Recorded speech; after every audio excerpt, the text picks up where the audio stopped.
नमस्कार दोस्तों, एक बार फिर स्वागत बरवक है। एक बार फिर हम संवाद पार्ट 2 लेके आई बनी। पहले एगो संवाद के वीडियो दे देले बानी, हम दूसरा संवाद लेके आई बनी। अब भैया देखो, स्टूडेंट जो परीक्षा के लिए तैयारी कर रहे हैं 2025 में, चाहे वो मैट्रिक हो चाहे इंटर, दोनों के लिए बड़ा ही इंपॉर्टेंट है। 5 अंक पक्का पढ़ ला बबुआ, ना तो परीक्षा में पछताइबा। जरूरी पढ़े के बाद संवाद कल के वीडियो में पार्ट 1 में हम वीडियो दिए थे एक संवाद, आज पार्ट 2 संवाद का मेरा दूसरा वीडियो हो। और मैं उम्मीद करता हूं कि कल के वीडियो से आप समझ गए होंगे। अगर थोड़ी बहुत दिक्कत आ रही है तो आज के वीडियो में और भी सारे कंफ्यूजन आपको दूर हो जाएगा। मेरे प्यारे साथियों, आपके एग्जाम में 100% पूछेगा, चाहे संवाद किसी भी रूप में हो। संवाद किसी भी रूप में हो सकता है मेरे प्यारे साथियों, चाहे वो बेरोजगारी पर संवाद हो। वार्तालाप का मतलब होता है कि अलग अलग तरीकों के टॉपिकों पर, जैसे बेरोजगारी हो या फिर महंगाई हो या फिर दारू के विषय में हो या फिर ठंडी के विषय में बात करना हो या फिर दो छात्रों के बीच में एक दूसरे की शिकायत के बारे में बात करना हो। इस प्रकार के संवाद आपके परीक्षा में पूछता है। तो मेरे प्यारे दोस्तों, मैं आपको समझाने की कोशिश कर रहा हूं और यहाँ पे पार्ट 2 संवाद का पार्ट 2 लेकर आ रहा हूं। तो चलिए मेरे प्यारे दोस्तों, मैं शुरू करता हूं अब अपने वीडियो को। यहां रहा हमारे सामने एक संवाद का वीडियो है जो डॉक्टर और रोगी के बीच में क्या वार्तालाप होती है ये आप सब भली भांति जानते होंगे। इसमें आपको कहने की कोई जरूरत नहीं है। जैसे कैसे लिखा जाएगा सर, तो सबसे पहले वार्तालाप लिखने के लिए, संवाद लिखने के लिए दो व्यक्तियों के नाम का होना बहुत जरूरी है। तो हमने यहां पे दो व्यक्ति ले लिए हैं, एक डॉक्टर साहब को लिए हैं और एक रोगी। यहां पे नाम लिखना जरूरी नहीं है क्योंकि रोगी और डॉक्टर के बीच में वार्तालाप हो रही है। तो क्या लिखते हैं, सबसे पहले हम जाते हैं डॉक्टर के पास, तो प्रणाम करते हैं, प्रणाम डॉक्टर साहब। तो प्रणाम, डॉक्टर भी कहते हैं कि प्रणाम प्रणाम, कहिए क्या हाल है।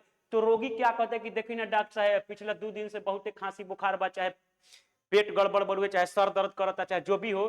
तो डॉक्टर साहब चेक उक वगैरह करने के बाद कहते हैं कि ठीक बा, हम 2-3 दिन खातिर दवा लिख देता नहीं, ओकरा बाद अगर आपको रिलैक्स हो जाएगा तो ठीक, नहीं तो 2 दिन के बाद आकर मिल लीजिएगा। डॉक्टर से दवा लिखने के बाद वो रोगी फिर पूछता है कि सर क्या ये दवा आपके पास मिल जाएगा या बाजार के हर जगह दुकान पर मिलेगा। तो डॉक्टर बोलते हैं कि कहीं पे आप इसे ले सकते हैं। इस तरह से दोनों के बीच वार्तालाप होने के बाद कुछ परहेज भी रोगी पूछता है डॉक्टर से, डॉक्टर परहेज भी बताते हैं, क्योंकि ये सभी जानते हैं लोग कि डॉक्टर परहेज मेरे प्यारे दास साथियों जरूर बताता है और रोगी भी परहेजी को पूछते हैं। तो आज हमारी वार्ता इसी पे होगी। क्वेश्चन है रोगी तथा डॉक्टर के बीच, क्वेश्चन है रोगी तथा डॉक्टर के बीच वार्तालाप का संवाद लिखे, बातचीत का संवाद लिखे। तो रोगी क्या कहता है, जैसे ही इंटर करता है डॉक्टर के चैम्बर में या उनके क्लिनिक में, तो प्रणाम डॉक्टर साहब। डॉक्टर बोलते हैं कि प्रणाम प्रणाम, आइए बैठिए, कहिए क्या समाचार है। रोगी, देखिए ना डॉक्टर साहब, 2 दिनों से जाड़ बुखार है।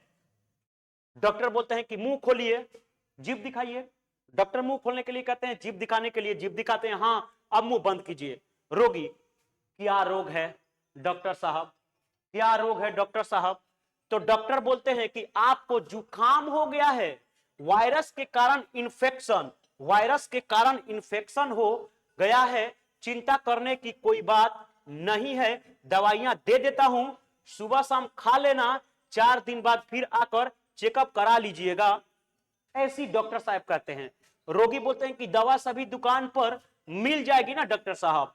तो रोगी कि ये बात सुनकर के डॉक्टर साहब क्या कहते हैं कि हाँ हाँ, दवा आप कहीं से ले सकते हैं, ये दवा कहीं भी मिल सकती है। उसके बाद रोगी कहता है कि परहेज में क्या क्या करना है डॉक्टर साहब। तो डॉक्टर साहब बता रहे हैं कि चावल और ठंडी चीजें नहीं खानी है क्योंकि आपको बुखार है। उसके बाद रोगी कहता है कि ठीक है डॉक्टर साहब, प्रणाम, अब हम चलते हैं। तो यही मेरे प्यारे साथियों एक संवाद का नियम होता है लिखने के लिए कि जब दो व्यक्तियों के बीच में संवाद की बात आ जाए तो उन दो व्यक्तियों को पहले नाम लेंगे, अगर डॉक्टर और रोगी कहे तो डॉक्टर रोगी लेकर लिख लेंगे।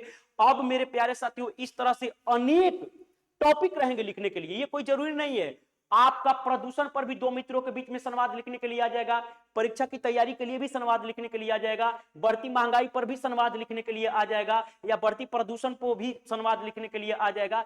आपका टॉपिक अलग अलग रहेगा मेरे प्यारे साथियों, लेकिन उसका तरीका एक ही रहेगा। उनमें दो मित्रों का मेंशन होगा, उसमें नाम लिखेंगे। और अब जिस तरह से अपने पड़ोस में आसपास में वार्तालाप अपने दो व्यक्तियों के बीच करते हैं ना, सेम टू सेम, हूबहू उसी चीज को मेरे प्यारे साथियों आपको लिख देना है। चलिए दोस्तों, मैं उम्मीद करता हूं कि ये वीडियो आपको पसंद आया होगा। पसंद आया होगा तो लाइक और शेयर करना ना भूलें। मिलते हैं नेक्स्ट वीडियो में, तब तक के लिए बाय बाय।